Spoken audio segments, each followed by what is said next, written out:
Hello दोस्तों, welcome to my channel. Enter तक में आप सभी का बहुत बहुत स्वागत है। दोस्तों, आज की इस वीडियो में हम पढ़ेंगे परागकोश के बारे में। इससे पहले कल की वीडियो हमने पढ़ा था पुष्प के भागों के बारे में। पुष्प के आकार क्या होता है, पुष्प के भाग कितने होते हैं, कहाँ पर स्थित होते हैं, इन सभी को हमने पढ़ा था। उसमें से एक भाग था पुष्प के भाग 4 होते हैं, पुमंग, जायंग, कैल्केस और कोरोला, जिसमें से हम 3 को पढ़ चुके थे। आज की इस वीडियो में पुमंग को भी पढ़ा था, लेकिन उसका कुछ जो हम बेसिक से पढ़ेंगे आज की इस वीडियो में वो है परागकोश। पुमंग हमें पता था, ये जब पुष्प के बारे में पढ़ा था तब बताया था कि कई पुंकेसर मिलकर क्या करते हैं, पुमंग का निर्माण कैसे होता है, पुमंग कैसे बनता है। पुमंग कई पुंकेसरों से मिलकर बनता है, सरों से मिलकर बनता है। तो हमने ये पढ़ा था, लेकिन पुंकेसर भी 2 भागों में विभक्त होता है। पुंकेसर कितने भागों में होता है विभक्त? 2 भागों में पुंकेसर। कौन कौन से होता है? एक तंतु और एक परागकोश में। एक तंतु में और दूसरा हमारा परागकोश में होता है। परागकोश कैसे? जैसे कि यह है, जो हमारा एक ही है, इसको पूरे को क्या बोलेंगे? पुंकेसर। लेकिन जब इसको हम 2 भागों में बांटते हैं, एक तंतु दूसरा परागकोश, जो ये हमारा इसमें लंबा पतला डंठल दिखाई दे रहा है, ये कौन सा है? तंतु। और जिसके ऊपर थोड़ा है जो गोल गोल दिखाई दे रहा है, इसको बोलते हैं परागकोश। तो आज की वीडियो हम परागकोश के बारे में बहुत ही डिटेल से पढ़ेंगे। तो आज चलते हैं, वीडियो स्टार्ट करते हैं। और अभी तक हमारे चैनल एंटर तक को सब्सक्राइब नहीं किए तो चैनल को सब्सक्राइब कर लें और लाइक शेयर ज़्यादा से ज़्यादा करें। तो चलते हैं, वीडियो स्टार्ट करते हैं और परागकोश के बारे में जानते हैं।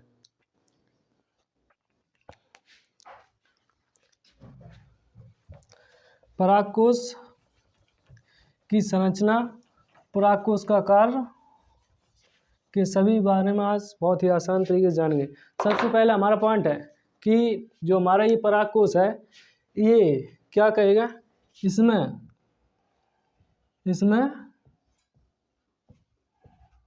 लंबा पतला डंठल है,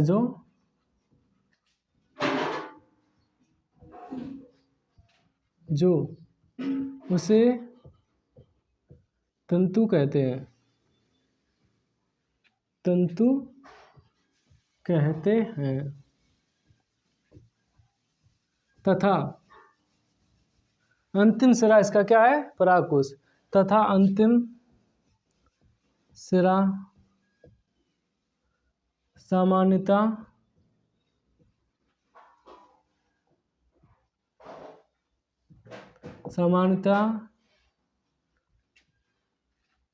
द्विपालित संरचना, द्विपालित कैसी संरचना? द्विपालित, 2 पाली में बटी हुई, द्विपालित संरचना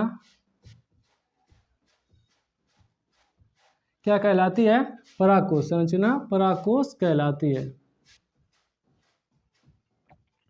परागकोश कहलाती है,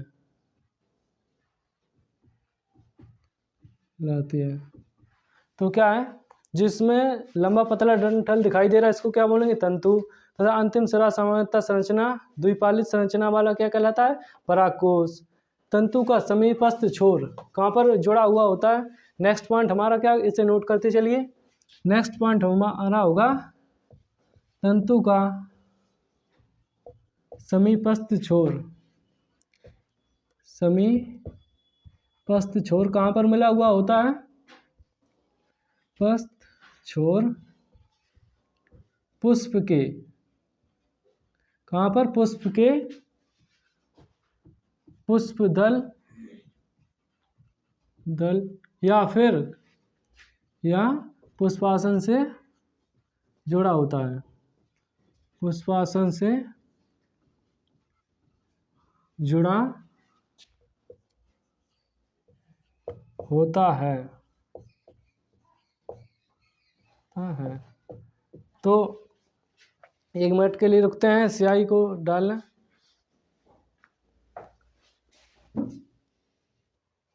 तो हमारा तंतु का समीपस्थ छोर पुष्प के पुष्पदल या पुष्पासन से जुड़ा हुआ होता है।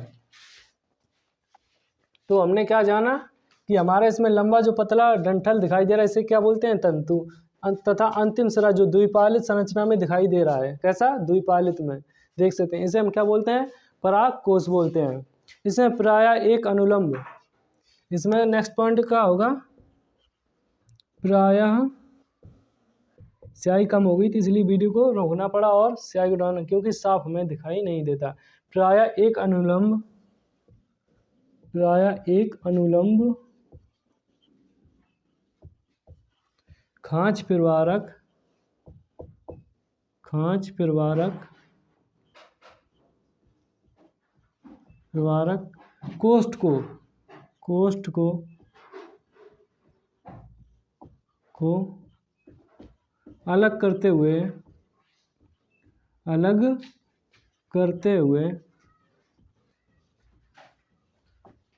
अनुलंबवत गुजरता है, करते हुए अनुलंबवत, कैसा गुजरता है, अनुलंबवत गुजरता है। तो देख सकते हैं जो हमारा परागकोश है इसमें एक अनुलंब खांच प्रवारक कोष्ठ अलग करते हुए अनुलंब गुजरता है, जो इसको 2 पालियों में बांट देता है। इसमें एक कोष्ठ में हमने पढ़ा था क्या, गुजरता है। और हमारी जो परागकोश है, परागकोश में कितनी पाली है, द्विपालित है, और एक पाली में कितने कोष्ठ होते हैं, 2। तो हम आगे देखेंगे परागकोश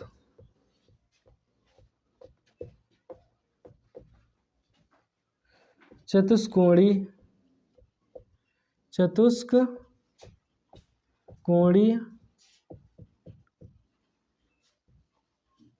4 दिशी टी आकार की संरचना है, उसको भी अभी हम और डिटेल से देखेंगे। टी आकार की संरचना है। जो हमारा परागकोश है एक चतुष्कोणी 4 दिशी टी आकार की संरचना है, जिसमें चारों कोनों पर क्या स्थित है, संरचना है, जिसमें चारों कोनों पर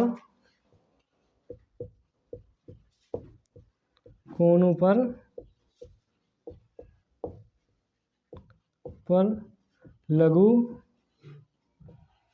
बीजाणु दानी समाहित होती हैं। कहाँ लघु बीजाणु दानी कहाँ पर समाहित होती हैं, परागकोश के चारों कोनों पर लघु बीजाणु दानी समाहित होती हैं। अगर आपसे पूछे कोई कि परागकोश में लघु बीजाणु दानी परागकोश में कहाँ पर स्थित हो, तो हम बताएंगे क्या कि परागकोश में लघु बीजाणु दानी चारों कोनों पर स्थित होती हैं। परागकोश एक चतुष्कोणी 4 दिशी टी आकार की संरचना है, जिसमें चारों कोनों पर लघु बीजाणु दानी समाहित होती है, जो एक पाली में 2 होती है। जो हमारी लघु बीजाणु दानी संरचना है, जो एक पाली में कितनी होती है, जो एक पाली में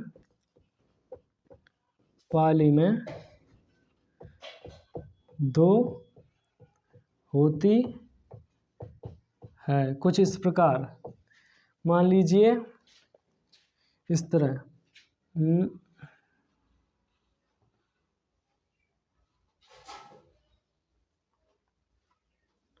कुछ इस प्रकार संरचना होगी।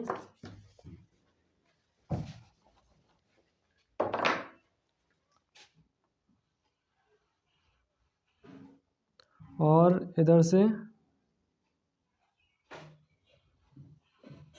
जो हमारी लघु बीजाणु दानियां हैं, एक तरफ 2 हैं, एक तरफ 2 है, 2 भागों में बटी हैं, तो 2 2 एक पाली में कितनी है, एक पाली में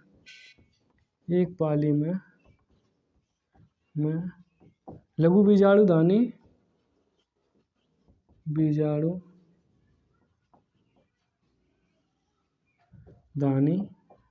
कितनी है, 2 2। तो 2 पाली में कितनी हो जाएंगी, 4। तो एक परागकोश में लघु बीजाणुधानी कितनी होती हैं? 4। कितनी होती हैं? 4। तो एक परागकोश में लघु बीजाणुधानी कितनी होती हैं? 4। जो ये आगे चलकर लघु बीजाणुधानी जो हमारी ये है लघु बीजाणुधानी क्या होता है आगे मेटते, इसको साफ कर दे, नोट कर लें, उसके बाद मेटते हैं क्योंकि जगह नीचे है और नीचे साफ दिखाई नहीं देगा।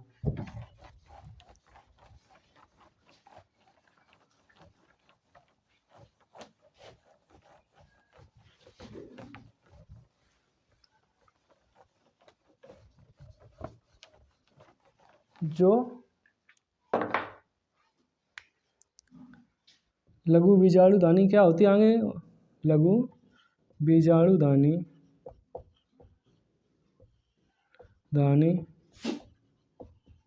आगे विकसित होकर क्या हो जाती है? आगे विकसित होकर परागपुटी बन जाती है। क्या बन जाती है? परागपुटी बन जाती है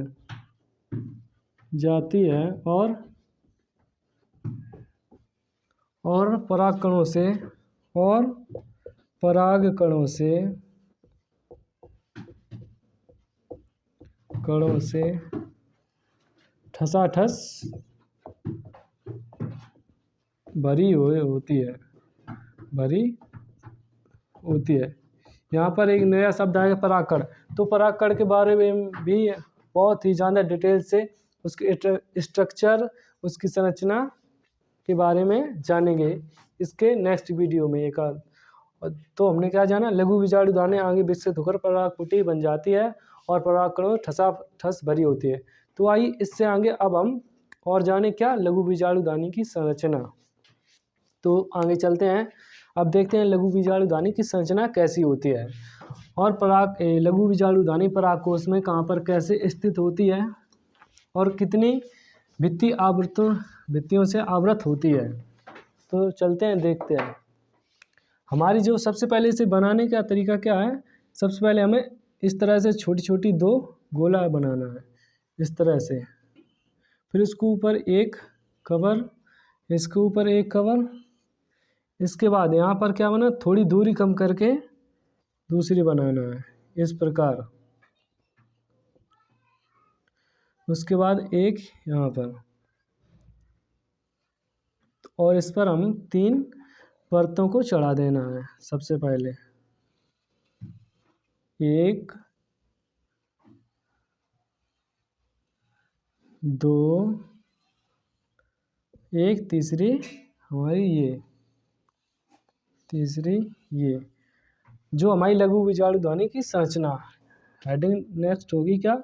लघु बीजाणुधानी की संरचना। लघु बीजाणुधानी की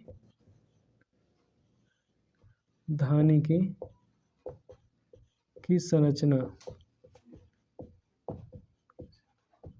तो हम क्या देख रहे हैं कि लघु बीजाणुधानी परागकोश में कैसे स्थित होते हैं, कितनी भित्तीय आवृत्तों से आवृत होती है और इससे पोषण कहाँ से प्रदान होता है और इससे क्या कहते हैं परागकण कैसे अवमुक्त होते हैं।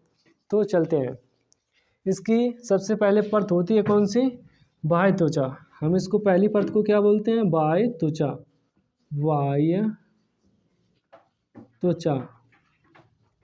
इसके नेक्स्ट कौन सी आती है? सेकेंड नंबर पर हमारी एंडोथेसियम।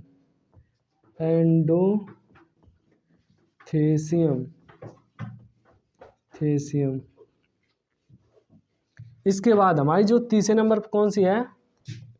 मध्य परत। इसे हम क्या बोलेंगे? मध्य परत।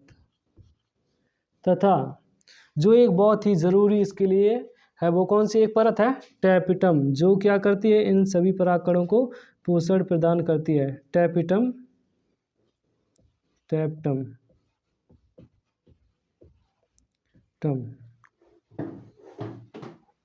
तो यहाँ पर नेक्स्ट पॉइंट हो जाएगा क्या? जो अब ये परतें, जो परत हैं 4 परागकोश में लघु बीजाणुधानियों के ऊपर, ये करती क्या आखिर में? जो हमारी 3 है, बाह्य त्वचा, एंडोथेसियम, मध्य परत, क्या करती हैं? टैप्टम से तथा जो सबसे लास्ट में परत है इसमें कौन सी है, टैप्टम। उसके बाद है मध्य परत, उसके ऊपर एंडोथेसियम, उसके ऊपर बाह्य त्वचा। ऊपर से जाएं तो सबसे नीचे कौन सी है, टैप्टम, सबसे ऊपर बाह्य त्वचा। कितने हैं, सबसे नीचे टैप्टम, उस सबसे ऊपर बाह्य त्वचा, उसके बाद एंडोथेसियम, उसके बाद मध्य परत, उसके बाद टैप्टम। तो आइए इन परतों के बारे में जानते हैं। टैप्टम से बाहर की ओर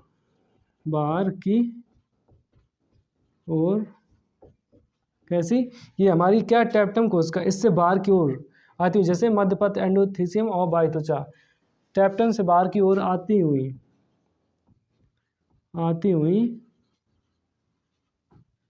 3 परतें, 3 परत जो परागकणों का संरक्षण प्रक्रिया का कार्य करती हैं। क्या कार्य करती हैं, संरक्षण प्रक्रिया का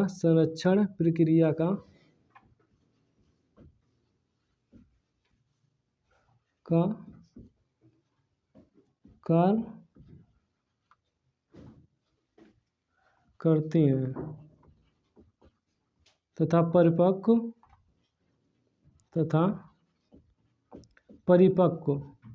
परिपक्व का मतलब पका हुआ, परिपक्व झड़ने के टाइम, परागकोश फटने का समय परिपक्व करती हैं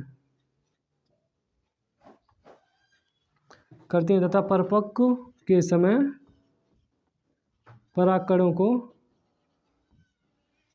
को क्या कराती हैं, अवमुक्त परागकणों को अवमुक्त कराती हैं। तो क्या करती हैं, टैप्टम से बाहर की ओर 3 परतें, बाह्य त्वचा, एंडोथेसियम, मध्य परत, ये क्या करती हैं, जो लघु बीजाणु आने की संरक्षण प्रक्रिया कार्य करती हैं तथा परागकोश के परिपक्व होने पर इसे परागकणों को अवमुक्त कराती हैं। इसके बाद नेक्स्ट पॉइंट हो जाएगा, टैप्टम है जो विकासशील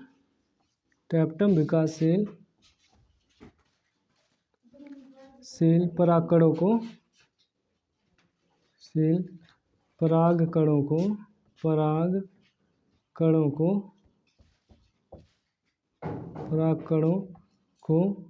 पोषण क्या प्रदान करता है, पोषण प्रदान करता है। टैप्टम है जो क्या करता है, जो विकासशील परागकण उनको पोषण प्राप्त करता है। टैप्टम की कोशिकाएं आगे हम देखते हैं, इसको नोट कर लीजिएगा और इसके आगे चलते हैं।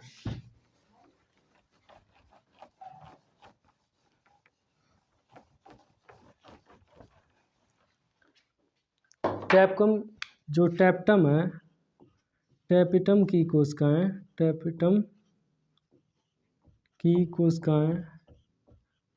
कोशिकाएं नेक्स्ट पॉइंट हमारा ये है, टैप्टम की कोशिकाएं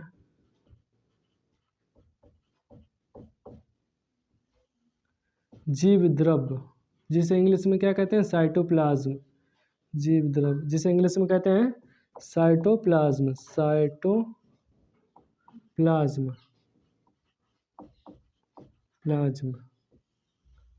टैप्टम की कोशिकाएं जीवद्रव्य साइटोप्लाज्म से भरी हुई होती हैं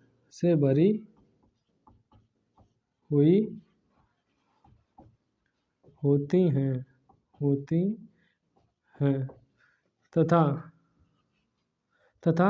एक से अधिक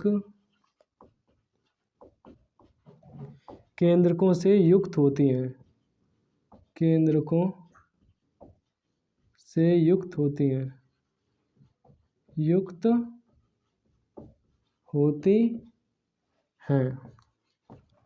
और जो इसके एक केंद्र में स्थित होता है उसे क्या कहते हैं, बीजाणुजन ऊतक।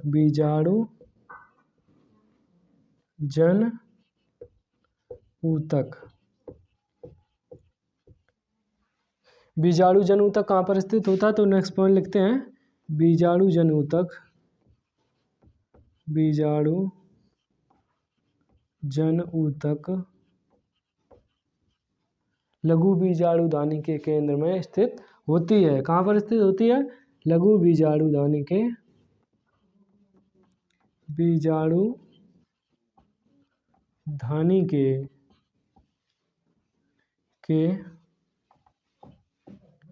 केंद्र में स्थित होती है। केंद्र में स्थित होती है।